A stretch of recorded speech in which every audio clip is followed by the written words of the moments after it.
Good morning, everyone. Bear with us just a moment while we get started. We thank you for joining us this morning.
All right, we're getting ready to, I'm sorry, we had a technical issue with the presenter and they will be here with us shortly. So I just want to thank everyone for your patience this morning.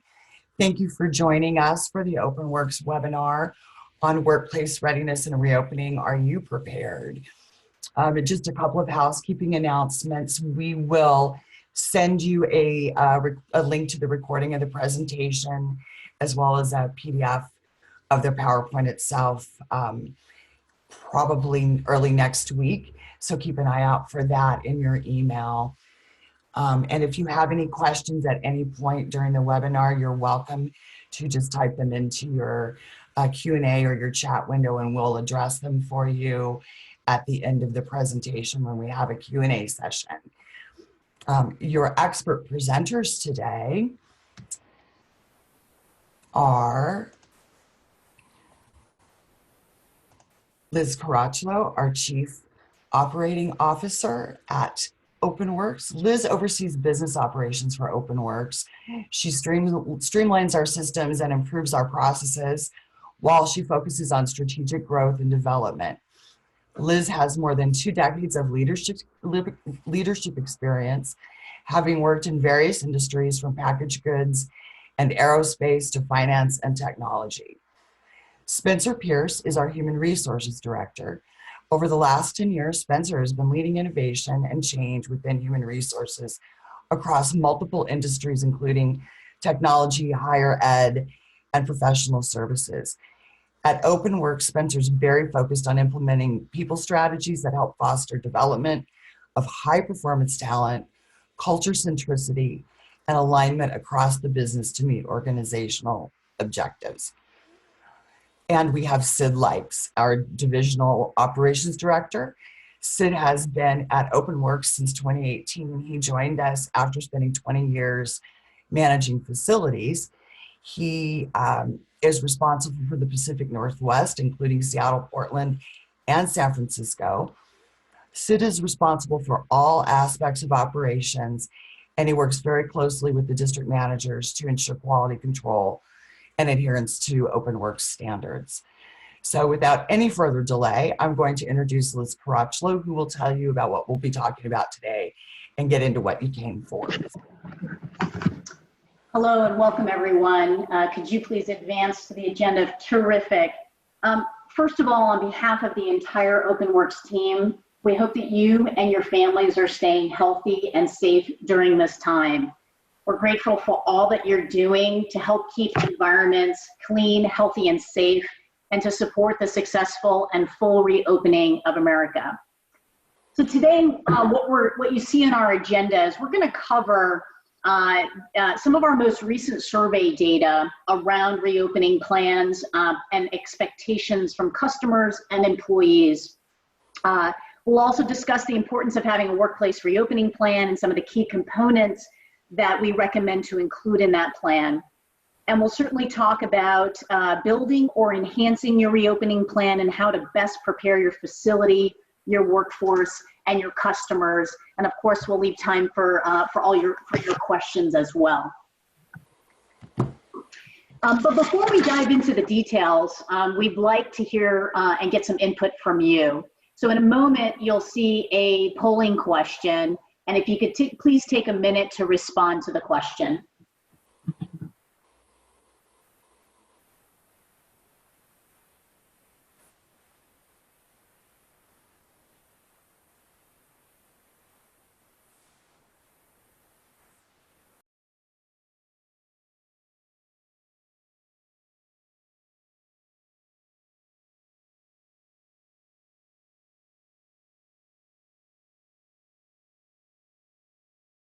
Okay, great. Can we close the poll and take a look at the results? Great. So the majority of you have a reopening plan in place. And for those that do and those that don't, what we intend to do is share the insights that we have around the latest best practices and recommendations so you can benchmark your plan against those best practices. So in terms of the recommendations we'll go through today, obviously the pandemic has closed a lot of businesses. We've got a lot of, obviously, Americans around the country working from home and in secluded environments. And in preparation for our own reopening, we consulted with numerous subject matter experts and consulted with many companies like yourself around the country around their health, safety, and reopening plans. And so what you'll see is that our recommendations are built upon that intel, as well as, if we could move to the next slide, leveraging the following resources: the Center for Disease Control, the EPA, the World Health Organization, of course the ISSA, and OSHA.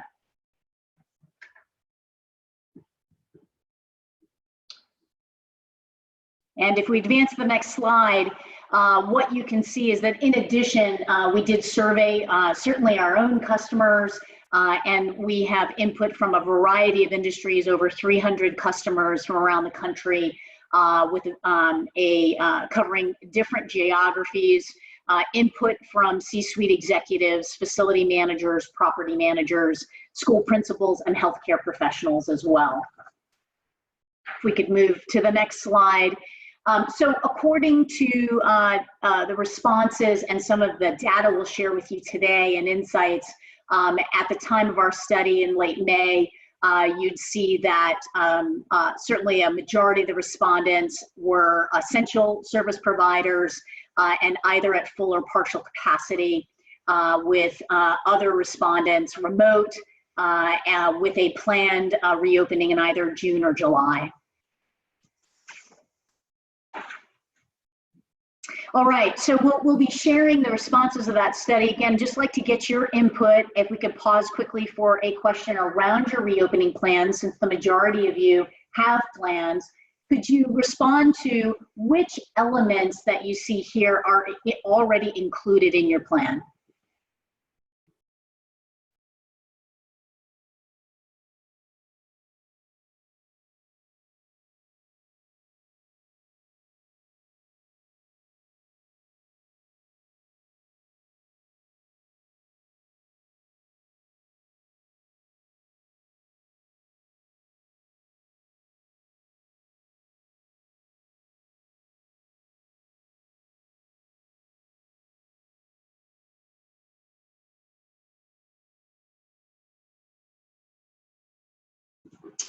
All right, we'll give it another 10, 15 seconds, and then we'll share with you the results.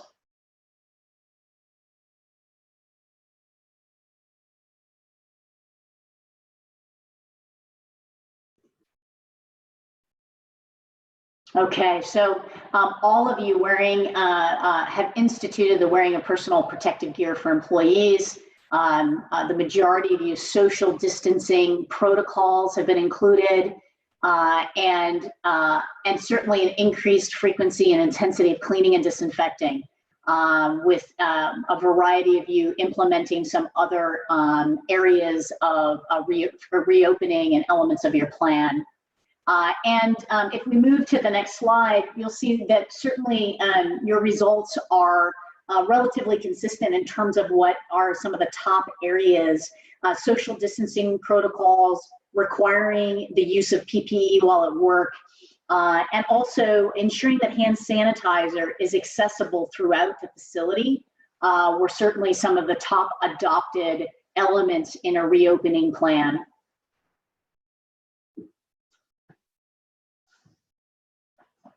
All right, so from a reopening standpoint, we mentioned in gathering all of those insights and resources, we identified there's 4 common elements that are suggested and recommended for any reopening plan.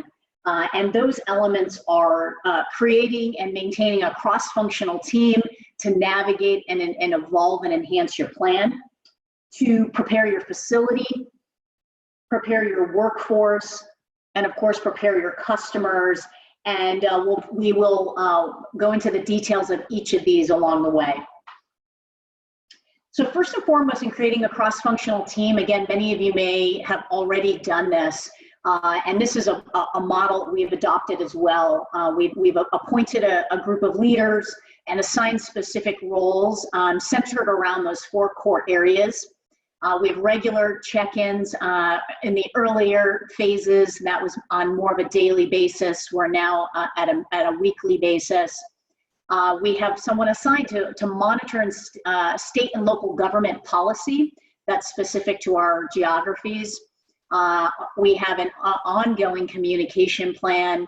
And then lastly, conducting frequent surveys is a key element to gain insights. As we all know, the landscape is evolving rapidly. The products and technologies that are out there are also shaping, and the news is shaping expectations. And so it's important to us, and a real recommended best practice, to pulse with your employees and your customers on a frequency that allows you to stay in pace with the evolving expectations. All right, so next I'm going to go ahead and pass off the baton, if you will, to Sid, who will talk about preparing your facility. Thanks, Liz. Hello, everyone. So I'd like to talk a little bit about basically how we're going to get back to work after this interesting time that we've been through here. So one of the things that you're going to want to consider is you're going to want to implement some engineering controls. And basically what that is just you want to figure out a way to isolate your employees from work-related hazards. You want to figure out a way to isolate your customers from just basic contact with one another. So some of those things that you can do are, you can install high efficiency air filters, meaning that kind of controls, if there are airborne contaminants in your particular office space or work environment. If you put high efficiency filters in place of regular filters, then that kind of works to block some of the air or block some of the contamination from spreading throughout the entire building. Also, you want to increase the ventilation rates in that work environment. So one of the ways you can do that is consider maybe having your HVAC system run when during off hours when no one's in the building, to kind of just basically filter the air all night, so that when your employees come in or your customers come in the following morning, then that really lessens the possibility of spreading contaminants as well. You want to possibly install some plastic barriers or some sneeze guards, which I'm sure a lot of us have seen popping up all over the place. Another thing to consider, if it's possible, is installing kind of a drive-through window service so that you can lessen the amount of customers that are actually coming into your facility. So now let's talk a little bit about lessening the spread of germs. So the CDC recommends that you update your cleaning and disinfecting requirements to a desired routine. Gone are the norms of us just coming in and just kind of cleaning things and possibly sanitizing. Now they're really recommending that you have a disinfecting routine going forward. So, and what that basically centers around is making sure that high touch points in your facilities are getting the most attention as far as disinfecting frequencies are concerned. So that usually consists of door handles, coffee machines, copiers, desks, countertops, anything that is highly used throughout the day. You might want to take a moment to just take a look around your office and think of all the things that everyone touches on a daily basis that you don't really think about, like the remote control and light switches and handrails and things like that. So we recommend that you take a look at maybe putting together a disinfecting program for those high touch areas, depending upon how what the volume of activity goes on within your workspace. So a lot of our customers usually do disinfecting. At a minimum, they do it once a day. If it's a high use area, we recommend that they do it once an hour, or once after every use. So that's something to consider. And with that being said, you're going to want to choose a cleaning professional who understands the importance of disinfecting these spaces and can identify this stuff. So, and when you're doing that, there are a couple things you're going to want to consider. So firstly, you're going to want to consider their reputation. So you want to make sure that cleaning service, that provider, they understand the day-to-day activity in your building, and that they are a reputable company. They have great references, and they understand the difference between cleaning and disinfecting. You're going to want to make sure that they understand EPA and CDC guidelines. You want to make sure that they are well versed with different types of techniques and products of eliminating bacteria and germs.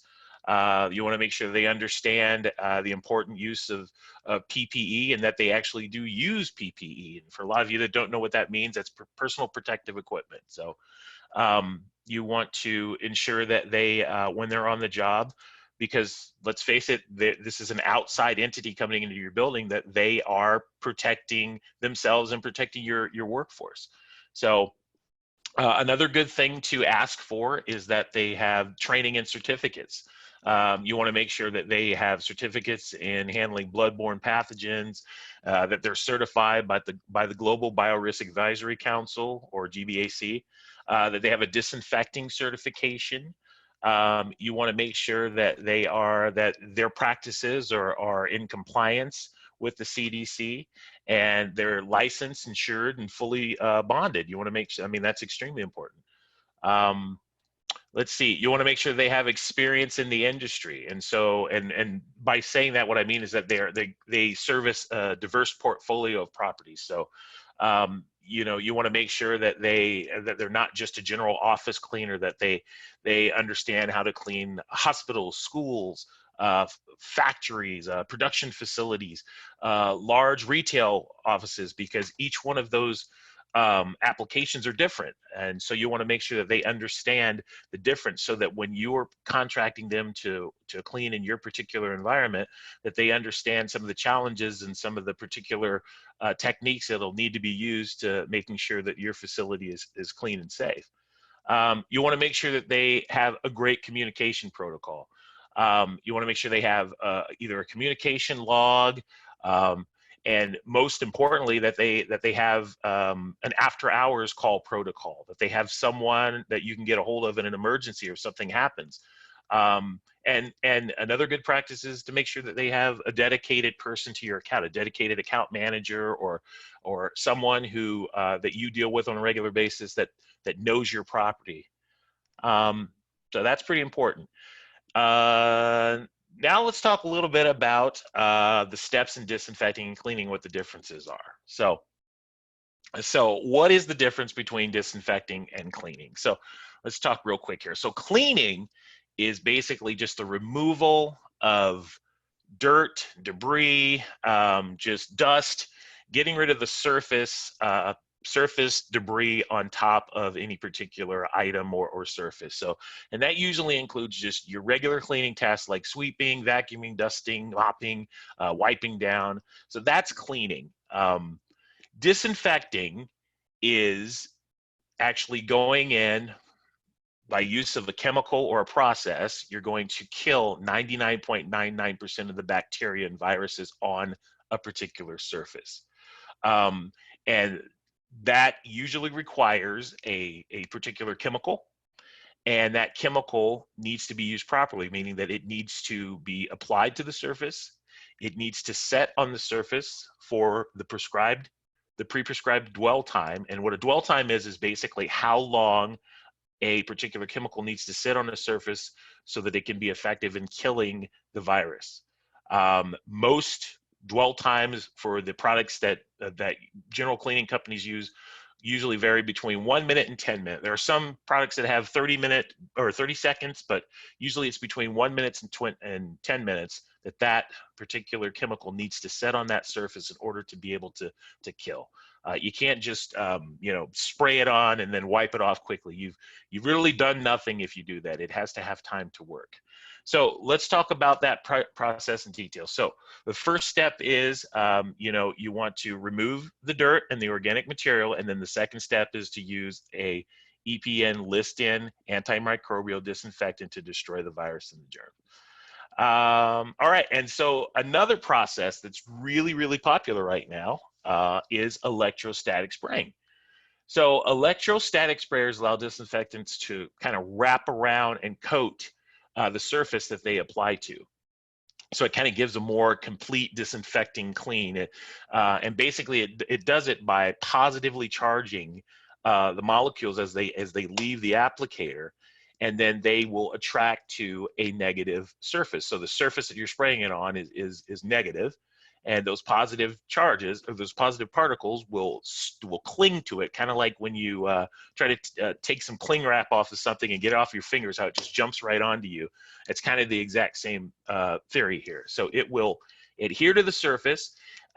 It doesn't run, it doesn't drip. I mean, when it goes onto something, it sticks to it. It goes underneath, it coats every single exposed portion of that surface. And some of the benefits to having a process like electrostatic sprayers is it reduces the time it takes to cover and disinfect a surface versus, you know, spraying it from a spray bottle and hand wiping it on, letting it sit there 10 minutes. With electrostatic gun, you're literally just waving it over the surface and you walk away. There's no need to wipe it off. There's no need to, I mean, it goes in there, it does its job, and then the chemical itself will dissipate and the virus is dead. Another benefit to that is it applies the chemical more evenly and more efficiently. You can control where it goes. So there's very, very little risk of overspray when using an electrostatic sprayer. It basically attracts to the thing you want it to. You can adjust how wide of a spread you're giving it. So you basically, it's ideal for doing things like keyboards and computer monitors and computer mice, telephones, anything that sets on the surface. It's great for doing that. And there's no pooling, so you don't have to worry about coming in the next day and there's this big pool of wet stuff everywhere. It dissipates within usually 30 seconds, it's gone. So another technique that's very popular, which we use in certain applications, is a fogger or a mister. And it's basically the same principle, but a fogger and a mister is kind of, it consists of these tiny little droplets, and they hang in the air, so they're more like an aerosol. So, and they're a fine mist. They go into the air, and they basically can get into areas, because they're so small, they can get into areas that aren't necessarily touched on a day-to-day basis. So if you're looking to completely disinfect something, meaning you want to get in between the keys of your keyboard, or you want to get behind furniture or ceilings, walls, inside of HVAC ductwork, behind a desk, a fogger or a mister would be the best application for that. And furniture, because it's so fine, it'll actually go into the cushions. It'll actually make its way into the fabric. So in certain circumstances, that's exactly what you'd want to go with, a fogger and a mister. Let's move on to list and EPA disinfectants. So you heard me mention that earlier, and basically what that is the EPA list and disinfectants are every product that is approved for the killing of viruses has to have a number rated by the EPA, and that number will appear on what's called the list N. So there are over 400 products on the market right now that qualify for that. And if you want to know if your product qualifies, it's real simple. If you look on the bottle, it will literally have a number on it that says EPA list N number, and it'll give a number. And you can take that number and you can go to the EPA website, plug it in, and it'll tell you everything you need to know about that chemical. So if it does not have an EPA list N number on it, it is not EPA list N approved. So it's that simple. So for instance, I mean, I don't want to call them out, but Fabuloso does not have an EPA list N number on the back of it. So something to keep in mind. So there is a website called the EPA.gov coronavirus, and it has a link to the EPA list N list of chemicals. If you guys want to write that down, you can go check and make sure that your service provider, the chemical that they're using, is on that list, and that will kind of give you assurance that at least the chemical that they're putting down is actually effective in killing viruses and germs. Next slide. So let's talk a little bit about social distancing requirements within your facility. So we've all heard about this. I mean, it's on the news every night. We observe it out in public. It's extremely important that we pay attention to social distancing requirements within our workspace to protect our employees and our customers. So and it's basically just keeping space and distance between all the occupants within a building at a minimum of 6 feet. So some of the ways that you can achieve that in your building or in your workspace is you might want to reconfigure your desks and work areas and workspaces so that you can keep your employees and customers at least a minimum of 6 feet apart. You might want to think about looking at your conference room if you have one and kind of removing some chairs, and so that you can spread things out a bit more, so that if you are forced to have an in-person meeting, that people aren't sitting, directly next to each other. You want to make sure that people are possibly using masks or gloves when they're in the workplace.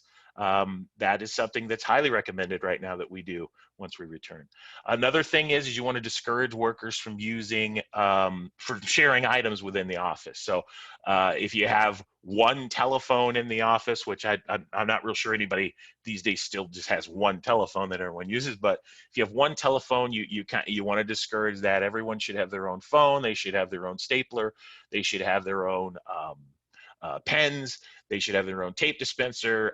We shouldn't be sharing items anymore. We should all have our own and maintain our own. And gone are the days of just going over to Jill's desk and picking up her hole punch and then never bringing it back. So Jill will be real happy about that. You want to consider putting in an area in your workspace where you can contain personal items. So rather than everyone kind of throwing all of their personal items all in one particular area, isolating those items is a great way to prevent the spread, because let's face it, if you're just reaching to grab your item, you may accidentally grab someone else's item, you may accidentally touch it.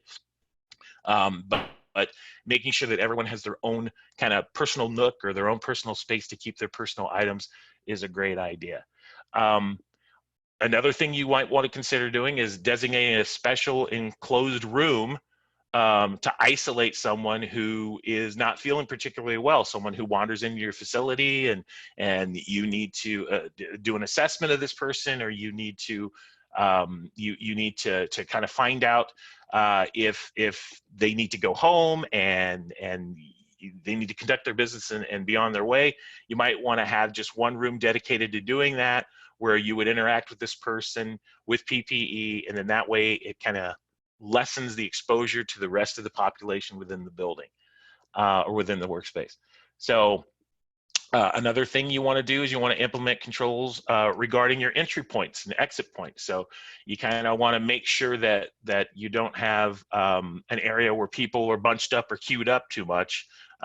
You want to make sure that there's a clear exit and a clear entrance to your building, so that you keep the flow of traffic and you keep the queuing down to a minimum. And then you also want to make sure that once you're preparing to open up your facility again, go ahead and schedule all of the inspections and repairs and remediations and things like that. Go ahead and schedule that during our downtime, because that will lessen the outdoor or outside activity coming into your building, and people who aren't normally there or aren't normally part of your population. You're isolating them from coming into your building. Go ahead, next slide, please. All right, so let's quickly talk about preparing your customers for returning. So government regulations to monitor state and local guidelines. There's a great website out there called multistate.us. It will tell you what phase each one of the states are in, or your particular area. It'll tell you what you're allowed to do, what's expected, what you can use it. It's a great tool to figure out how you should be preparing. You're going to want to communicate your particular building or your particular workspace's practices to the community or to your customer base. You want them to know what's expected when they come into your facility. That you want them to know that that you're requiring them to wear gloves, you're requiring them to wear a mask, you're requiring them to be respectful of social distancing, you're requiring them to follow the signage or different queue lines that you have. So that's a great practice to have, and the best way to communicate that is definitely by posting signs and speaking and just verbally communicating, and by using your website or any means that you communicate with the general public and people who do business with you, that's a great tool. That way they know what to expect. It'll lessen the amount of people that just kind of show up and just say, hey, you guys are open, and here they are without a mask, and they brought 60 of their friends, and you can basically let them know that that's, you know, not acceptable at this particular time. Next slide, please. We'll talk about supplies.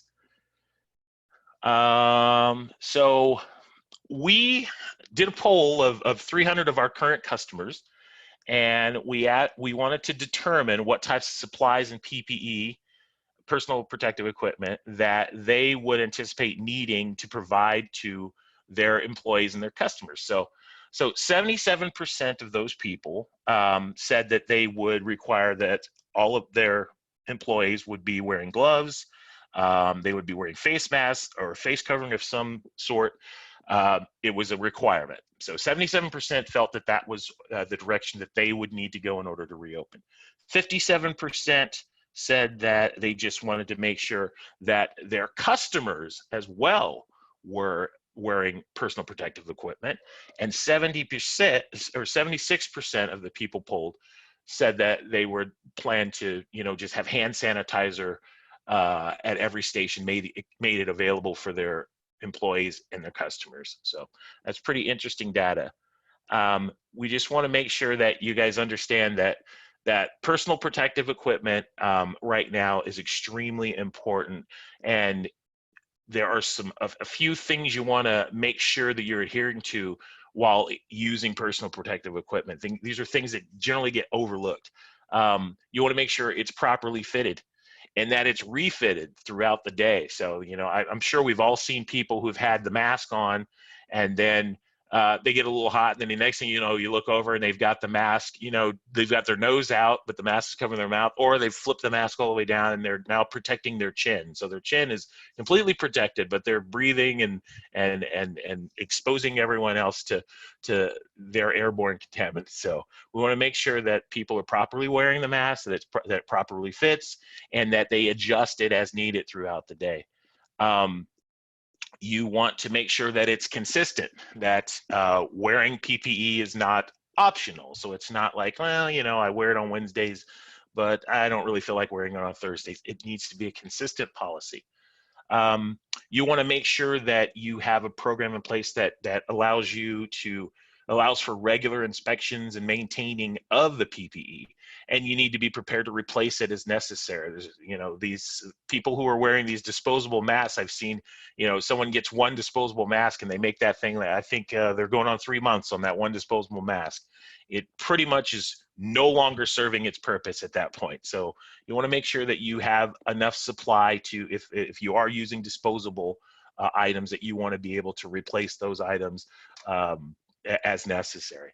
And then for those that aren't disposable, you want to make sure that if they're broken or damaged, that they're properly removed, they're replaced, they're disposed of, and that people aren't sharing them. So you don't have, if they are reusable, that people aren't, you know, grabbing the same face shield and using the same face shield, or they're not, if you have a non-disposable mask, that, you know, you just don't have a bunch and people just grab them at will. You want to make sure that you know, there's the word personal is in personal protective equipment for a reason. So, and let's see. So just real briefly, I'll talk really quick about just some common sense things that we need to be observing, and we need to make sure that our customers and that our employees are observing. The wearing of masks, which I've spoken on extensively here. We want to make sure that they're washing their hands. That's probably one of the singularly most important thing we can do right now, is to make sure that we're washing our hands, and that we're covering our you know, using our arm, the inside of your arm, to sneeze or cough. We want to make sure we do that. We also want to make sure that we wipe down all shared surfaces on a regular basis. So if you have a customer counter or a greeting counter, it's a good practice to take an alcohol swab or take a sprayed disinfectant and spray that down after every single customer comes through. It's just a good practice to get into. I can tell you that in our office, we have a lot of people who come to visit us, and after every interaction, we completely wipe down our conference room. It's standard practice now. It was a little odd at first, but we're now basically just into it, and we do it, and we can't imagine not doing it now. So with that being said, I'm going to turn it over to Spencer, who's going to give you some details about preparing your actual workforce for coming back. Great, thanks. So there are multiple considerations to keep in mind when planning to bring your workforce back to the office, and having a preparedness plan to guide employees is key to achieving this. It's important your HR policies are written clearly, kept up to date with the latest best practices and industry guidance. Health experts recommend implementing a stage reopening plan to allow for proper social distancing guidelines to be met and ensure the health and safety of employees, clients, vendors, and other parties. Having staggered shifts and work from home options should be readily available. Have your employee base complete a return to work training and self-certification prior to their initial return to ensure that everyone is informed and prepared and aligned to the new policies, as this is a big change. Consider spacing options, workstations, conference room setups, break rooms, etc. Also consider at-risk or vulnerable workers that may need additional accommodations. It's important there are clear protocols established as defined by CDC and other governing bodies to navigate these requests.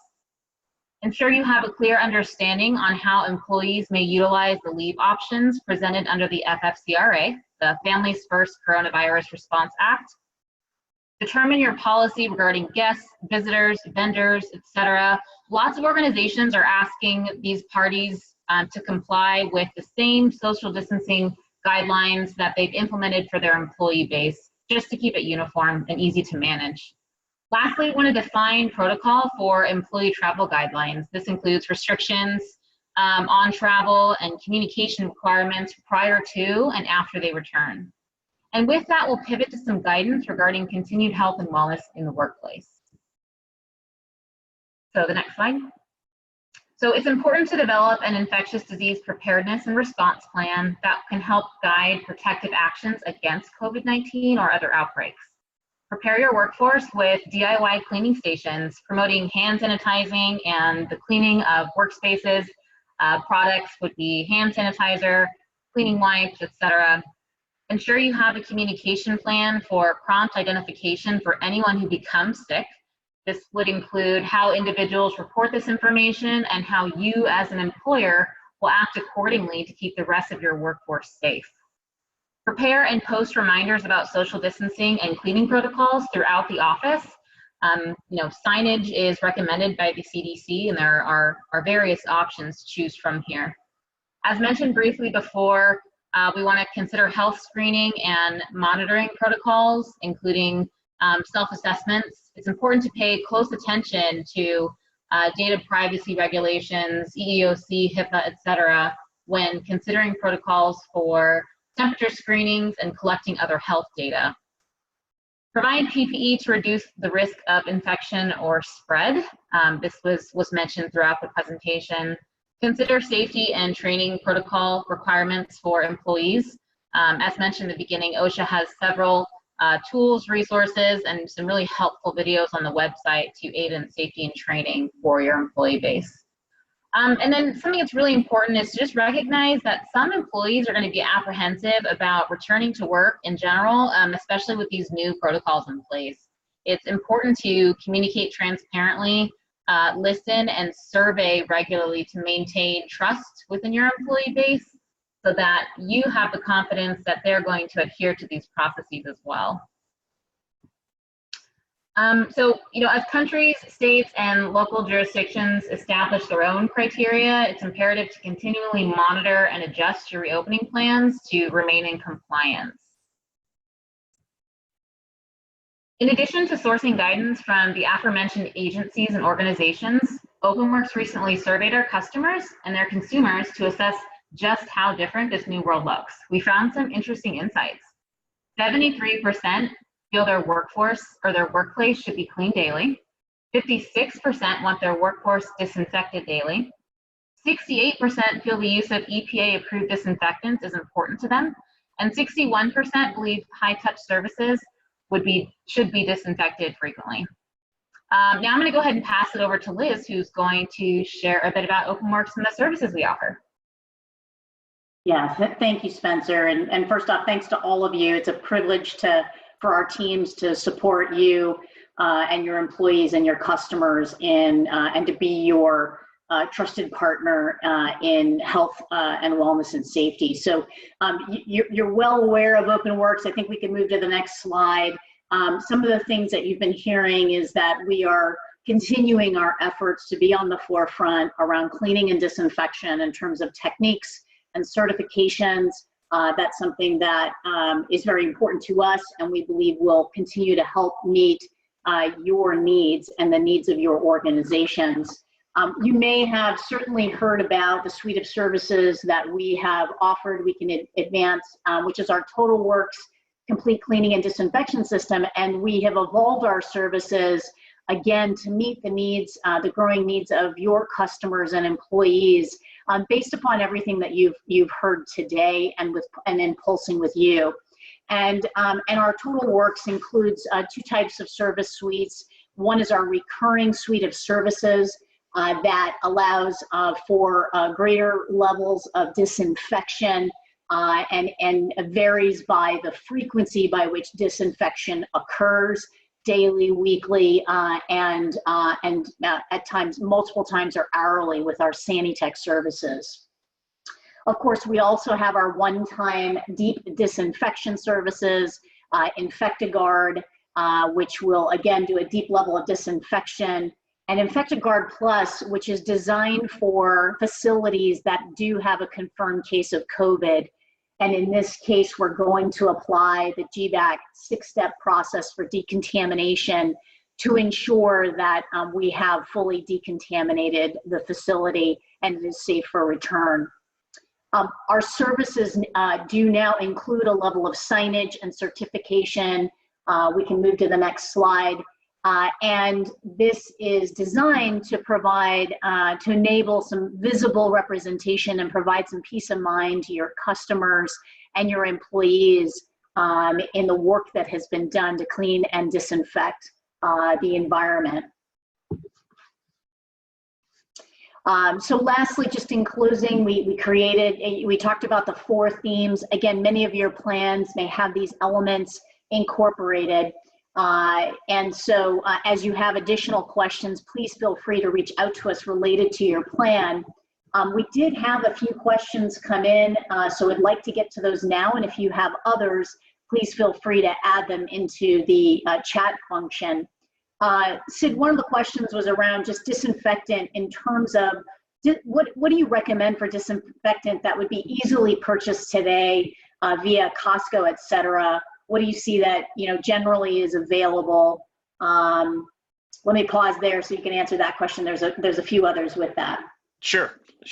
So depending upon your region, I know that over the past 3 months, it's supplies for list-in disinfectants has been kind of hit or miss. Some things, and I hate to say this, but one thing that works in a pinch and has always worked is Clorox bleach. It is list-in approved, but some of anything that's a quaternary disinfectant would be great. It has a great kill rate of between 5 and 10 minutes. Let's see, some other disinfectants would probably be, if you're able to get a hold of, Purell makes a instant kill spray. It kind of works the same as the hand sanitizer, but it's actually a surface sanitizer. If you can get that, that's great. But once again, without endorsing any particular type of chemical, I'd like to say, literally all you have to do is look at the back of the label and look for that EPA list-in number. If it has that number on it, you are good to go. Thanks, Sid. One additional comment was around electrostatic sprayers, and this participant had purchased a Global Systems Pope air filtration. Would this be actually, there's a link here. We may have to research that one to answer that question after the call. Yeah, I don't know if we're familiar specifically with this particular air filtration system. but we can certainly follow up with an answer to this post the call as part of our follow-up information. Any other questions that we could answer?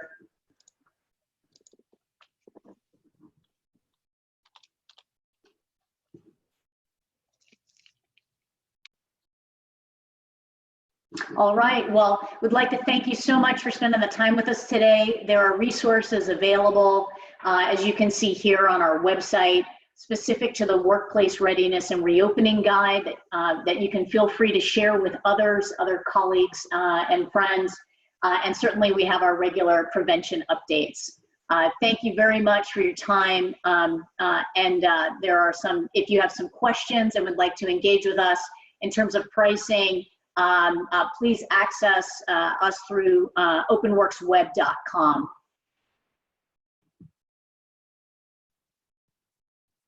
Thank you and have a great day.